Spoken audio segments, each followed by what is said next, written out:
వినుకొండ నియోజకవర్గంలోని వినుకొండ రూరల్ మండలం గోకనకొండ గ్రామంలో ఎన్నికల ప్రచారంలో భాగంగా గ్రామంలోని ప్రధాన వీధుల్లో తిరుగుతూ ప్రజలను ఉద్దేశించి ప్రసంగించిన వినుకొండ శాసనసభ్యులు బొల్ల బ్రహ్మనాయుడు, వారితో పాటు మండల గ్రామ స్థాయి నాయకులు తదితరులు పాల్గొన్నారు.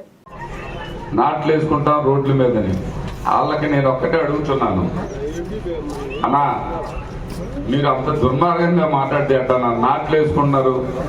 ఇవాళ ఏందన్నా మీరు చేసిన పనికి నేను చేశాను, మిమ్మల్ని కూడా నేను తప్పు పట్టట్లా. ఆనాడు అలా ఉంది కదన్నా, మరి అంతకు ముందు ఉన్న వాళ్ళు ఏం చేశారన్నా మీరే చెప్పండి అన్న. అంతకు ముందు ఉన్న వాళ్ళు కూడా ఉన్నారు కదా, అంతకు ముందు ఉన్న వాళ్ళు మరి నాట్లేసే దాకా తీసుకొచ్చారంటే 2014 నుంచి కూడా 2019 వరకు చంద్రబాబు నాయుడు గారు పరిపాలన చేశాడు కదన్నా, చేశాడు కదా అక్క. మరి ఎందుకు చేయలేదు అక్క వాళ్ళు? ఇవాళ బ్రహ్మనాయుడు వచ్చాడు ఏం చేశాడని చెప్పేదానికంటే, బ్రహ్మనాయుడు వచ్చాడు బ్రిడ్జి వచ్చింది, బ్రహ్మనాయుడు వచ్చాడు రోడ్డు వచ్చింది, బ్రహ్మనాయుడు వచ్చాడు కొంబాల పడ్డాక రోడ్డు వచ్చింది. బ్రహ్మనాయుడు ఏం చేశాడంటే అక్క, బ్రహ్మనాయుడు ఏం చేశాడన్నది మీకు తెలియదు అక్క. ఈ ఊర్లో ఉన్న వాళ్ళందరికీ పార్టీలు వస్తుంటాయి అక్క, పోతుంటాయి. పార్టీలు ఎమ్మెల్యేలు ఎందరో వచ్చారన్నా అన్నా, ఎందరో పోయారన్నా. ఇవాళ 30 సంవత్సరాలు 40 సంవత్సరాలు 70 సంవత్సరాలు మన స్వతంత్రం వచ్చిన తర్వాత అన్నా మరి ఆ బ్రిడ్జి రాలేదు కదన్నా. ఆ బ్రిడ్జి అంటే చిన్న విషయం కాదన్నా. దాని వెనక నా కష్టం చాలా ఉందన్నా. గోకనకొండ అంటే దాని మీద తెల్లవారుజామునే లేచి వరంగల్ NITలో ఒక ఆఫీసర్ దాన్ని పూర్తి స్థాయిలో తొక్కితే ఆ ఫైల్ని బయటికి తీసుకురావడానికి నాకు చాలా టైం పట్టిందన్న. 15 సార్లు 20 సార్లు వరంగల్ వెళ్ళాను అదే పని మీద, ఇదే బ్రిడ్జి మీద. చిన్న మేకేశారన్నా. ఆ చిన్న మేక ఎందుకు పడుతుందన్నా మీరు అందరికీ చెప్పాలన్నా నేను. ఎందుకంటే అన్నా ఇదే ఆంజనేయులన్నా, దాని మీద అక్కడ ఆ పక్కన బ్రిడ్జి ఉంది, ఇక్కడ బ్రిడ్జి చేస్తే ఇక్కడ నీళ్లు ప్రాబ్లం ఉంది, ఇక్కడ ఇవ్వడానికి లేదని ఒక లెటర్ పెట్టాడన్నా. మీ అందరూ తెలియాలన్నా, అందుకు చెప్తున్నా నేను. నాకేం బాగలేదన్న, ఓట్లేయమనే కాదన్నా, మీరు అర్థం చేసుకోండి అన్న. ఆ బ్రిడ్జికి కాగితం పెట్టి అడ్డం వల్ల వేస్తే దాదాపు 20 సార్లు వరంగల్ చుట్టూ తిరిగారన్న. మీరు అడగండి అన్న, వరంగల్ NIT ప్రొఫెసర్ గారిని అడగండి.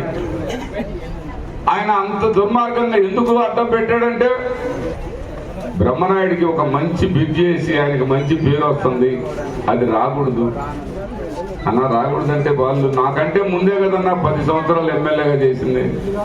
వాళ్ళు చేయొచ్చు కదన్నా ఈ ప్రజలకి. వాళ్ళు చేయకపోగా నన్ను అది కోర్టుల చుట్టూరు లేకపోతే వాళ్ళ ఆఫీసర్ల చుట్టూరు నన్ను తిరిగే విధంగా చేశారన్న. అయినా నేను ఎక్కడా జారబెడతా. ఈ రోడ్డు అయినప్పుడే ఆ బ్రిడ్జి పూర్తి కావాలా.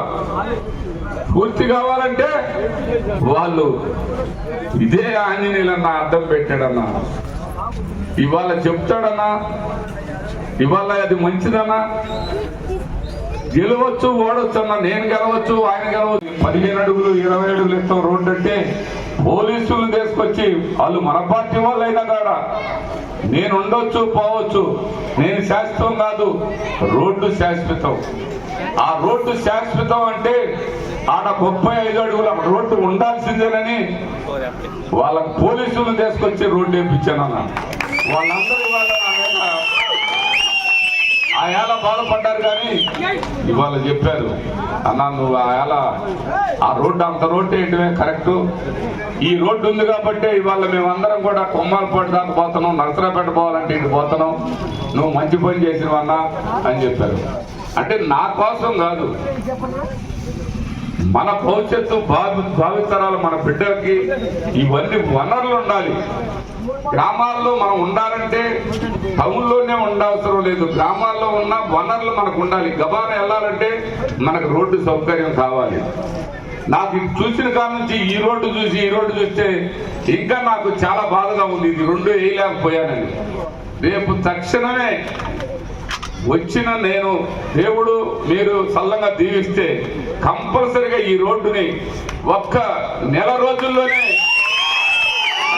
రోడ్డు డ్రైనేజీ రెండు కూడా వేస్తానని మీ అందరికీ సందర్భంగా తెలియపరుస్తున్నాను. ఎవరైనా అక్క తెలుగుదేశం వాళ్ళు కావచ్చు, అన్న తెలుగుదేశం పార్టీ వాళ్ళు కావచ్చు, నేను ఒక్కటే చెప్తున్నా, మీ ఇష్టం, మీరు మీ ఓటు, మీ హక్కు, మీ మనసులో ఎవరికి స్థానం ఉంటే వాళ్ళకి చేసుకోవచ్చు. కానీ ఒక్కటి మట్టికి గుర్తుపెట్టుకోవాలి, దేశ రాజకీయాలు వేరు, రాష్ట్ర రాజకీయాలు వేరు, నియోజకవర్గ రాజకీయాలు వేరు, మన ఊరు రాజకీయం వేరు. మన ఊర్లో మనకు ఎవరి అభిప్రాయాలు వాళ్ళకు ఉండొచ్చు, కానీ మన ఊరు బాగా చేసుకోవాల్సిన అవసరం మన ఊరి పెద్దలందరికీ ఉందని నేను ఈ సందర్భంగా మీ అందరికి కూడా తెలియపరుస్తున్నాను. మీరు చూశారు, ఈ రోడ్డు వేయాలంటే సాధ్యపడేదనా వీళ్ళు, ఇదే గోకర్కొండ రావాలంటే ఆ గుంతల్లో అయితే ఇప్పుడు మీరు రోడ్డు బాగా వచ్చేవారికి గుంతల పరిస్థితి మీరు మర్చిపోయి ఉండొచ్చు అన్నా. నేను మర్చిపోలేదన్నా. ఈ రోడ్డు వేయలేకపోతే అసలు నేను శాసనసభ్యుడిగా ఉండి అంత అద్దుమాన పరిస్థితిలో ఉన్న రోడ్డుని ఆ ప్రజలకి ఎందుకు ఇబ్బంది పెట్టాల్సి వచ్చింది, ఇన్ని సంవత్సరాల నుంచి వాళ్ళకి ఎందుకు ఆ రోడ్డును కాస్త వేయలేకపోయామనుకున్నారు వాళ్ళు. నేను ఒకటి చెప్పాను, ఈ రోడ్డు ముందు మొదలు పెట్టారు, మొదలు పెట్టేదో దూత్ పాలిష్ చేయాలని చూశారు. నేను వచ్చా, నైట్ 8:30కు వచ్చాను. ఏంటయ్యా రోడ్డు ఏంది ఇలా ఉందని తెల్లారిపోతున్న కాంట్రాక్టర్ని వాళ్ళనే పిలిపించాను. రోడ్డు హైట్ లేకపోతే మళ్ళీ గుంతలు పడితే రోడ్డు మళ్ళీ ఇబ్బంది పడుద్ది, నేను ఒప్పుకోను. రోడ్డు డిజైన్ మార్చండి, అవసరమైతే మళ్ళా గ్రాంట్ అయినా మార్చాల్సిందే, మీరు రోడ్డు వేయడానికి లేదు, ఆ రోడ్డుని హైట్ లేపి రోడ్డు వేయాలని చెప్పానన్న. అలా మళ్ళా వేయించాను. ఇవాళ రోడ్డు చూస్తే దాన్ని 3 సార్లు కొలిపించానన్న. ఇంకా ఏమన్నా పక్కకు మనకు రోడ్డు స్థలం ఉందేమోనని, ఎందుకంటే పెద్ద రోడ్డు